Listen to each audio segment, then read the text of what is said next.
Graça e paz, tudo bem com você? Dando continuidade à nossa série de mensagens sobre jantar com Cristo, hoje eu quero falar sobre a terceira condição para jantarmos com Cristo. Mas antes disso, quero te pedir para que você se inscreva no canal, deixe o seu like, o seu comentário, pois eles ajudarão a plataforma a referenciar essa mensagem para outras pessoas. E compartilhe o máximo essa mensagem, nos ajudando assim a proclamar a palavra de Deus. Agora você também pode nos ajudar na manutenção deste canal, através de uma oferta voluntária por meio do Pix, momentofeliznoar@gmail.com. Eu creio que Deus vai multiplicar a sua sementeira e essa semente de fé voltará de forma multiplicada em sua vida. Baseado no texto de Mateus, capítulo 26, de 6 a 13, quando a Bíblia registra o jantar em Betânia, na casa de Simão, o leproso, o qual recebeu Cristo para jantar em sua casa, aprendemos algumas lições sobre as condições para jantar com Cristo. E a primeira e a segunda condições você pode ver no nosso canal e no card desse vídeo. A terceira condição para receber Cristo e jantar com Ele está em nos desfazer das falsas justificativas. A Bíblia diz em Mateus 26:8: E os seus discípulos, vendo isto, indignaram-se, dizendo: Por que este desperdício? Quando não queremos participar de certos eventos quais somos convidados, como por exemplo um jantar, nós encontramos 1001 desculpas, ou seja, inventamos falsa justificativa para não ir nesse jantar. Nesse jantar em Betânia, Judas usa uma falsa justificativa para tentar usurpar algo precioso que estava sendo oferecido para Jesus. João 12:6 diz: Ora, ele disse isto, não pelo cuidado que tivesse dos pobres, mas porque era ladrão e tinha a bolsa e tirava o que ali se lançava.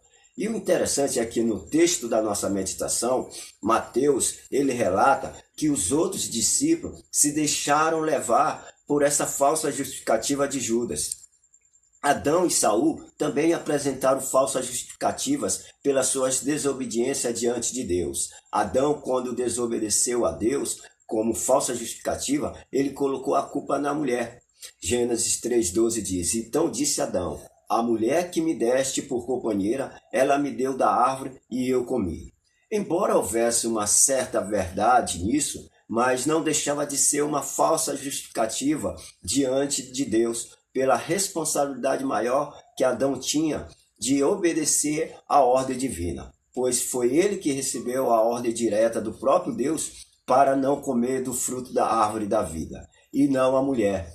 Satanás usou de uma falsa justificativa para induzir a mulher ao pecado e assim, consequentemente, o homem.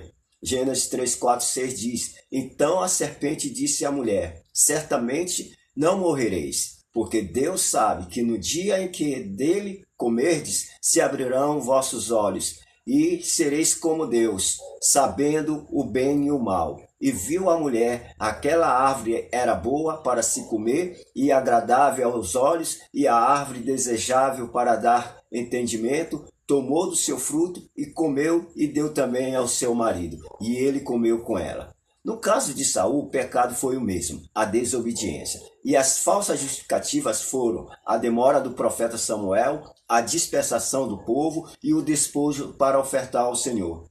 Diante dessas falsas justificativas, o profeta Samuel o repreendeu. Em 1 Samuel 15, 22-23, ele diz: Porém Samuel diz: Tem porventura o Senhor tanto prazer em holocausto, em sacrifício, como em que se obedeça a palavra do Senhor? Eis que obedecer é melhor do que sacrificar, e o atender é melhor do que a gordura de carneiros.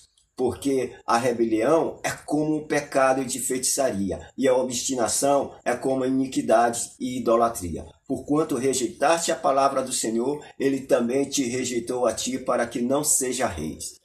Quantas vezes usamos as falsas justificativas para negligenciar a obra de Deus e desobedecer a sua palavra em nossas vidas?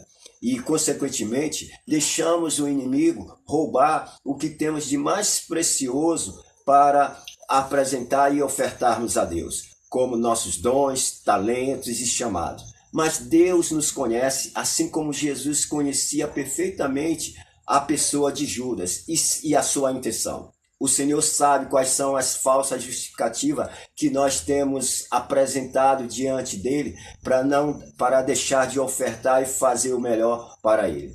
E você tem usado as falsas justificativas para negligenciar a obra e o chamado de Deus em sua vida? Ou você já conseguiu se desfazer das falsas justificativas diante do Senhor? Pense nisso, reflita e deixe as falsas justificativas de lado e aceite Cristo como seu único e suficiente Salvador. Darei continuidade a essa mensagem no próximo vídeo. Deixe aí o seu pedido de oração nos comentários. Eu gostaria de orar por você. Que o Senhor te abençoe e te guarde. Lembre-se, hein? Você nasceu para ser feliz. Nada e ninguém pode tirar a sua felicidade diante do Senhor. Pois na presença do Senhor há plenitude de alegria. E a alegria do Senhor é a nossa força. Que o Senhor nos dê força e sabedoria para nos desfazer das falsas justificativas, para podermos assim jantar com Cristo. Um ósculo santo no seu coração. Até o próximo vídeo.